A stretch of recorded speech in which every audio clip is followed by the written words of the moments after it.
Hi and welcome back to another quick guide. Today, I'll teach you how to add mods to Steam games. Using only the Steam app is one of the easiest ways to add mods to supported PC games on Windows. Many Steam games use the Steam Workshop, which automatically downloads and manages mods for you. This method is beginner friendly because Steam handles most of the installation process automatically. To begin, open the Steam app on your Windows computer, then sign into your Steam account, go to your Steam library, and install the game you want to mod. Launch the game once, so Steam creates the necessary game files and folders. Close the game after it finishes loading.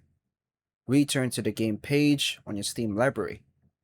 Scroll down and click the Workshop section if the game supports Steam Workshop mods. Browse the available mods, maps, skins, or add-ons for the game. Choose a mod you want to install and open its workshop page. Read the mod description, requirements, and compatibility notes carefully.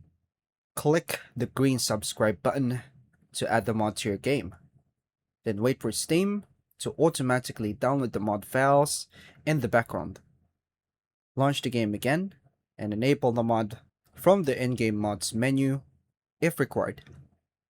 Test the game to confirm the mod works properly, and unsubscribe from broken or unwanted mods through the workshop page if needed. And that's all for now, folks. Thank you for watching.